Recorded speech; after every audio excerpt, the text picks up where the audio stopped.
Hello everyone, this is Vrociel and welcome to Lone Wolf. I'm not sure what this game is about, but I know it's about furries. Or not that I'm saying that there's anything wrong with that, I'm just stating that. This is a visual novel. I'm just gonna start now. Dots. Oh man, I feel like I've been hit by a monster's truck. It was a full moon last night, wasn't it? No wonder I feel so ripped up. Wait, ripped? Oh no, my clothes. I must have been on another rampage last night, but where did I end up? No, it's a werewolf.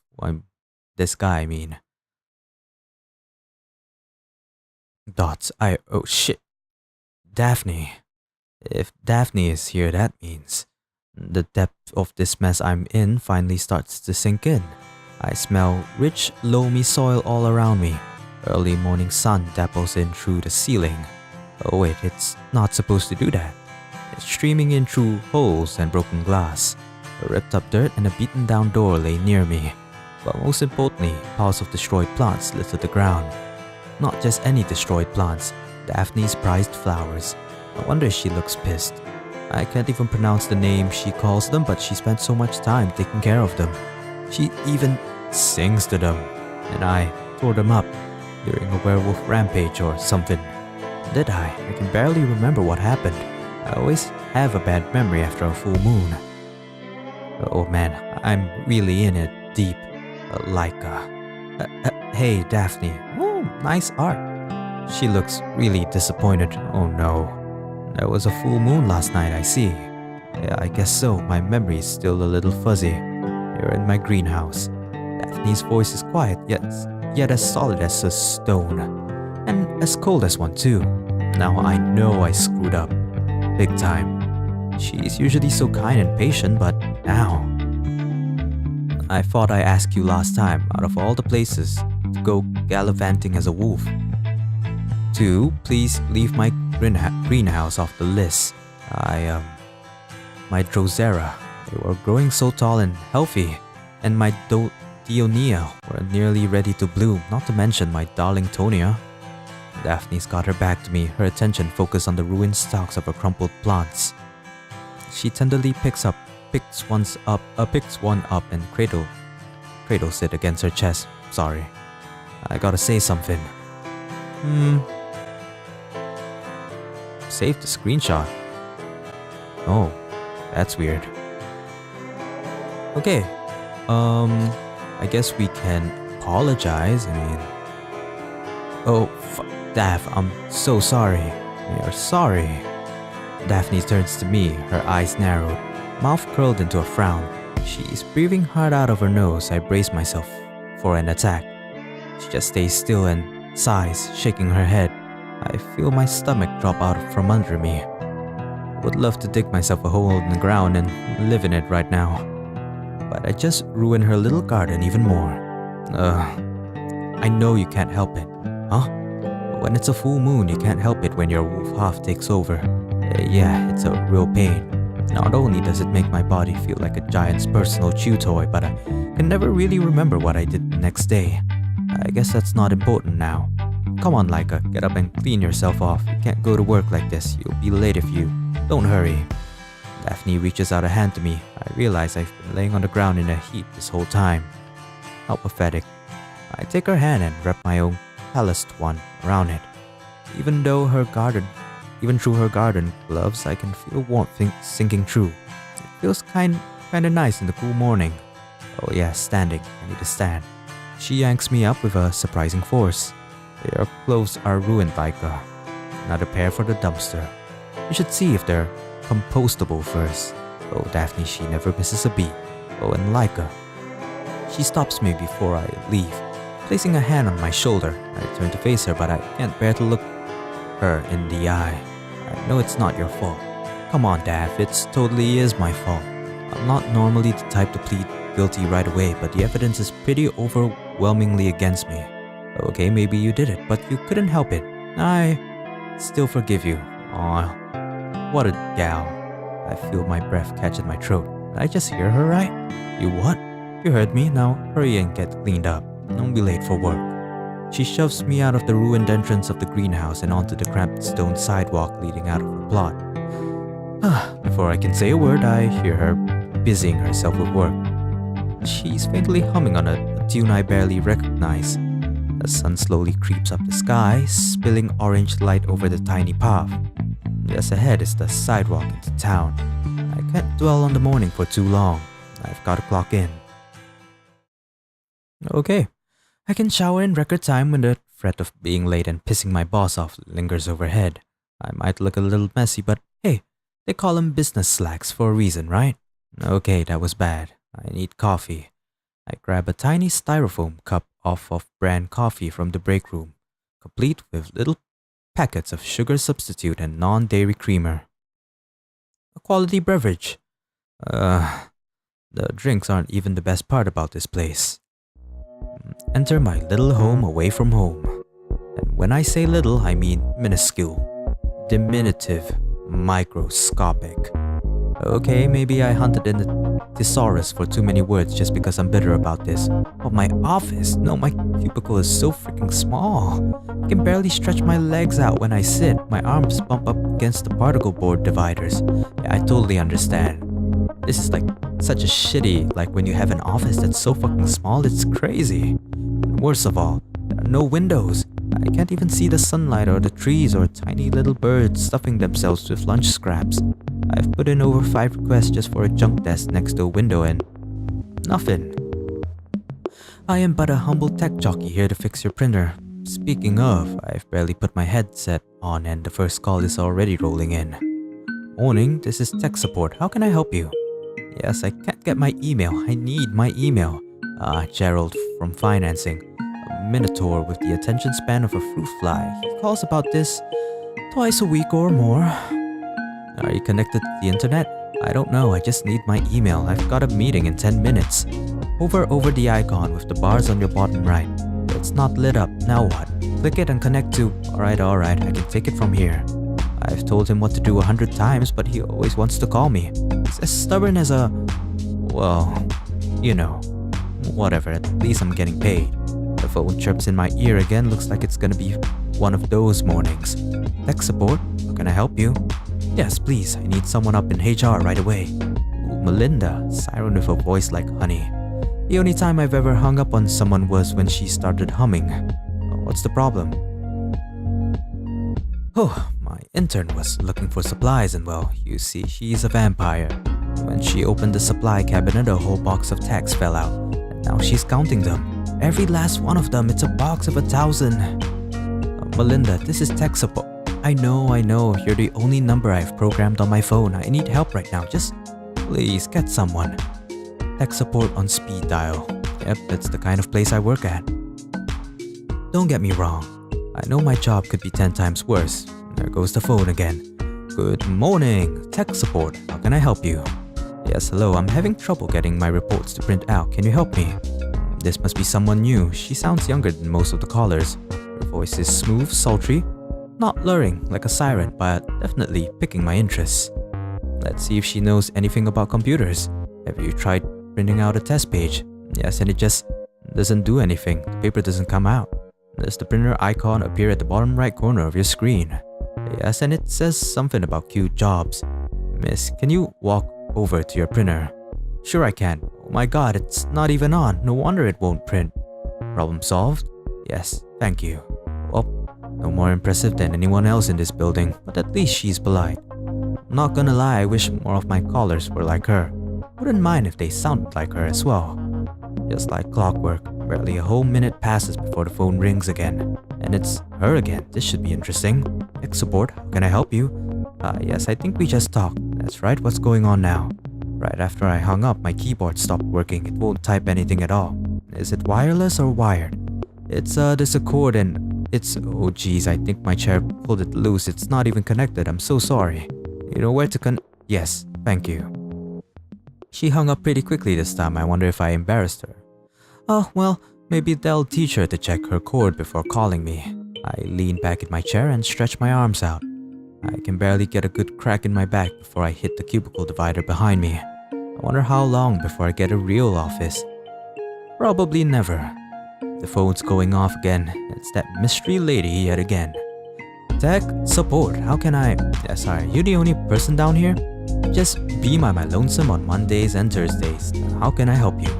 She seems reluctant this time. She hesitates for a few seconds before sighing into the phone. My mouse isn't working now. Is it wired or... It's wireless, the button is turned on, the little thingy is the slot it's supposed to go in. I've done everything right, I just want to get my job done. Okay, alright.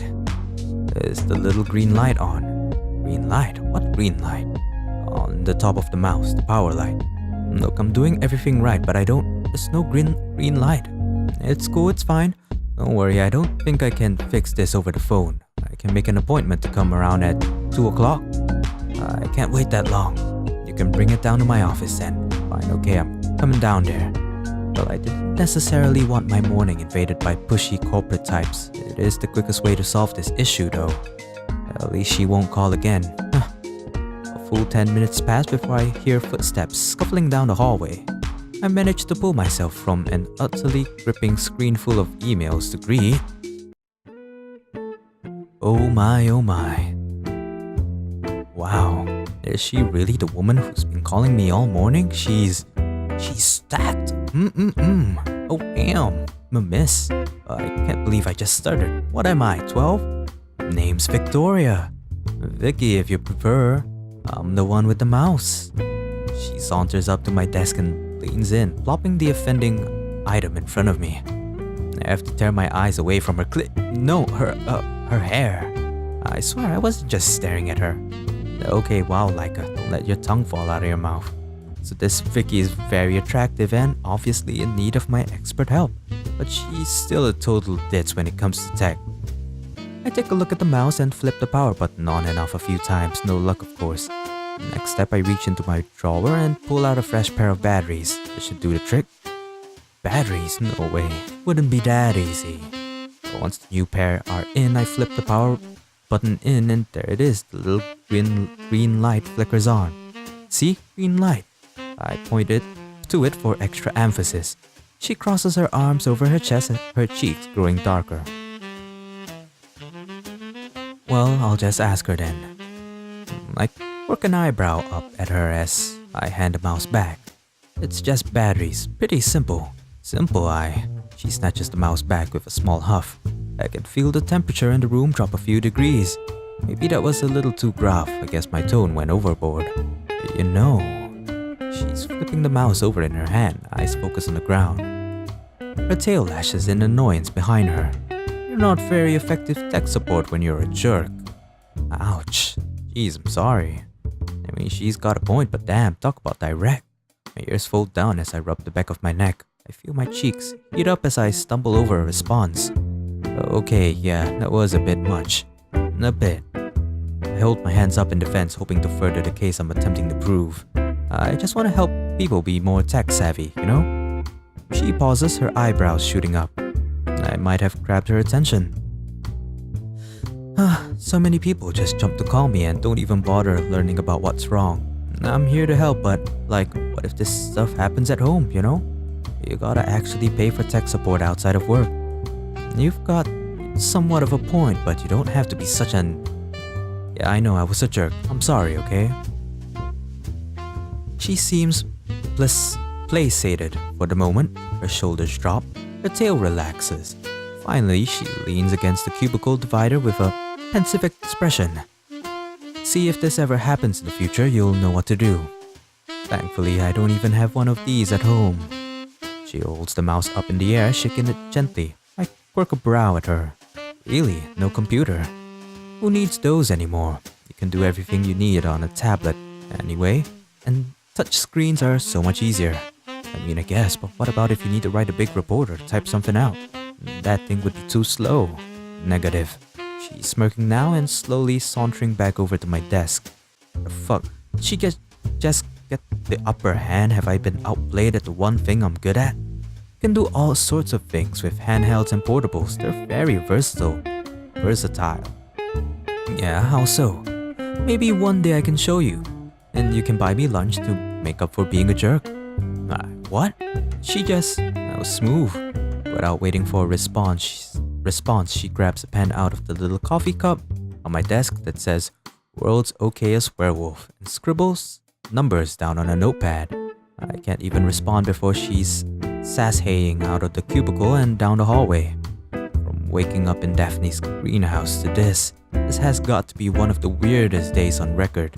I'm not even in wolf mode right now. Before I can even process what just happened, the phone buzzes incessantly into my earpiece. Duty calls, I guess. The morning drags on for what seems like eons. But really though, it's only a few hours. The clock barely ticks 10:30 before I'm in need of coffee. As the calls lag, my mind drifts back into the early morning. I can see Daphne's disappointing glare looming over me. Her tired eyes, the strain in her neck. It's a miracle she's put up with me for as long as she has. We've been through a lot together, from her moving into the city, trying to find a little plot of land to replace her tiny window box garden, to me with my wolfish problems. Okay, alright, being a werewolf isn't so bad. At least I'm not a gorgon. I'd hate to give someone the stink eye and end up turning them to stone. Oh right, gorgons do that, huh? Anyway, Daphne and me, from college roommates to now, we've been pretty much inseparable since arguing about who used the most hot water in the shower. I'm always worried that today will be the day she comes to her senses and tells me to grow up. But nope, she's still right there, sweet and reassuring and dependable. I've really got to step up my game to pay her back. The phone knocks me out of my reverie, its harsh tone vibrating right in my ear. Tech support, can I help you? Hello there. Oh, for the love of Laika, is that you I'm speaking to? Out of all the employees in this entire building, why did it have to be Camila? I furiously tap pen against my desk before responding. And that's me, the one and only. What's the problem? I can hear the sick delight in her tone as she literally purrs. It's a fucking cat lady. I don't know how many werecats besides her, but I'd live happier if I never met her. Oh, Laika, sweetie, I need you to fix some networking errors that I keep having. What is the nature of these errors? I try to keep my voice even and monotone, hiding the murderous intent Camila always conjures in me. Something about IP conflicts. You need to cycle your routers. That's cute, but I do marketing, not all that techie stuff. I can walk you through it. It's getting really hard not to growl at her. I can feel the hair raising up on the back of my neck. It'd be so much easier if you just came up here and did it yourself. Camila, you know I mean, if you're unwilling to do your job, I can always let your manager know. Oh, you dirty little... She's constantly getting under my skin, ever since I chased her once while I was wolfed out. Or at least that's what she claims. I barely remember anything besides an annoying little grey tabby flaunting itself around me. No, I'd be more than happy to assist you in your problem, ma'am. She hates being ma'amed. I can practically see her eyebrows twitching. I can schedule you for a 1 o'clock, no sooner. It would be wonderful if you could squeeze me in earlier. No sooner, it's nearly lunchtime anyway. I suppose someone with a bestial appetite like yours needs to eat. See you at 1. I can't help but slam the end call button as quickly as possible. Day in and day out, I spent so much of my time catering to these other jerks, which just makes me think back. Even if Victoria Vicky, whatever, even if she is a total ditz about things and blows my phone up all morning, at least she's nice, you know? Well, she's a little more than nice. I can't help but admit that she's got something about her. Is that the succubus part of her, or the fact she's actually charming? I'm supposed to think she's charming, yeah. But even when she's flustered, she's got this... thing. Oh boy, this is dialogue heavy. I catch myself looking at the number she's scribbled down, wondering if I should program it into my phone. Oh, what the hell, I might as well save her number. Might come in handy soon. I wouldn't mind knowing more about her, really. She's so different than everyone else. Instantly, thoughts of Camila flash through my head. I can't help but outwardly cringe. No, Vicky's way better than that. Yeah, I don't regret getting her number one bit. I anxiously watch for the clock to hit noon. My stomach can barely contain itself. I'm always famished after a full moon. Something about proteins and muscles, who knows? All I can think about is food.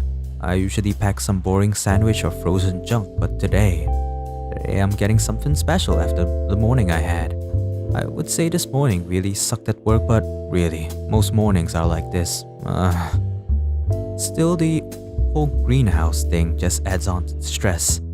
I gotta get something tasty. I wonder if I pull up my phone and scroll through the numbers, feeling little twinges of nerves in my gut. Should I? Time to hit that booty. I reach for the note with Vicky's number on it.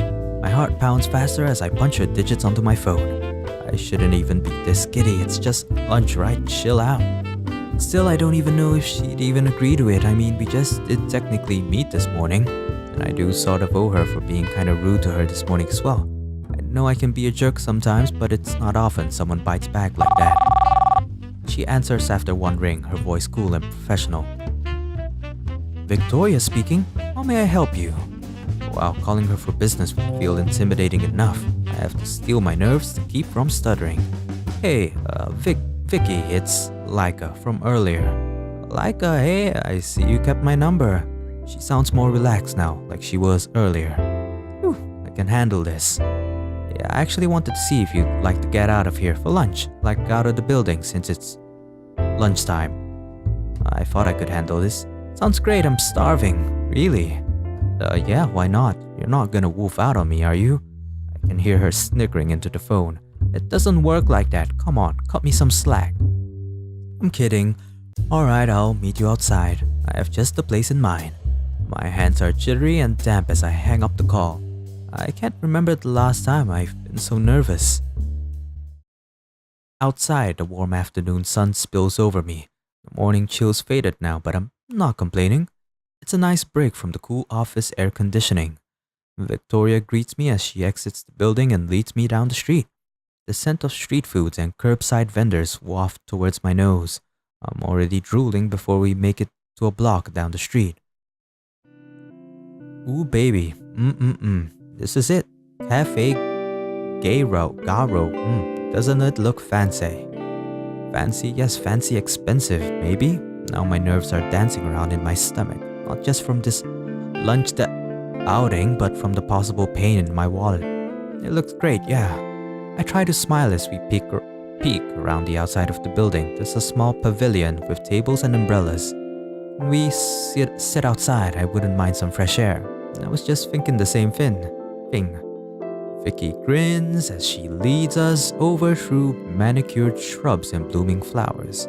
I pull her chair out for her and she blinks at first, surprised. Do you pull chairs out for all your friends? Is she blushing? This is weird. There's something sly and piercing in her gaze. It makes me flounder on the spot. Sort of. Get it together, Laika. I'm just teasing you. You're too easy. She's grinning as she slides into her chair. I plop into the one next to her, ready to bury my face in my hands, but I'm stopped by a waiter offering us menus. Drinks for you, ladies? Ah. So apparently I'm a girl. I was wondering, is this guy or a girl? But I'll take a raspberry lemonade. Just water, please. As the waiter saunters off, I dare to crack open the menu. I can't help but squeeze my eyes shut before peeking at the prices. With one eye squinted open, I look and... oh, it's not that bad. Did you think I'd take you somewhere outrageous? I slam the menu shut as I stare at Victoria incredulously. Oh my god. What's with my pronunciation today? Am I that obvious? Come on, you've been stressed since we got here. I'm not blind. I have. Yep, you should trust me more. I wouldn't drag you along to some gourmet 5-star restaurant. I don't make that much money. Now, honestly, I don't make much more than you. I just don't spend it all on the fancy tech stuff you do. I never thought of it that way. I look down at my scuffed up work shoes and my mind instantly drifts to my collector's edition box copy of Monster Watch sitting at home. So maybe I prioritize a little differently than Victoria. She picks up her menu and starts scrutinizing the choices. I should do the same and something, and I accidentally skip the dialogue. I am so sorry. Salads. with things added to them. I need something with substance. This sounds like you. Victoria leans in closer with her menu propped up. Her finger lands on a page I haven't even reached yet. Right next to her neatly manicured nail reads Frankenburger, our house special. Ground drake sirloin, fried kraken, golden fleece goat cheese, all topped with fire breather sauce. Meant to satisfy a monster appetite. Ooh, doesn't sound half bad. Actually, waiter, I know what I want. Victoria can't help but laugh at me as I flag our waiter down. I eagerly place my order, then Victoria orders her dainty dish. A salad or something. Whatever, I'm hungry. The waiter plops some bread down in front of us before darting off to the kitchen. I tear into it, shoving half a piece into my mouth. What if she insists it's good?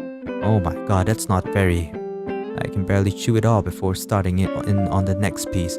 Victoria just grins and shakes her head before taking a single piece and nibbling. They're croissants.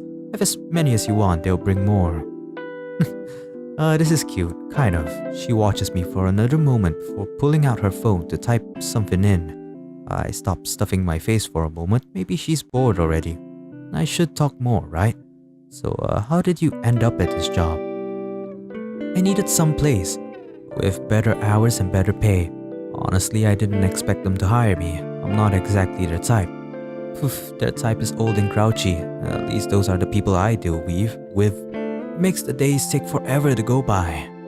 What brought you here then? Same reason. I needed to make enough money for my student loans.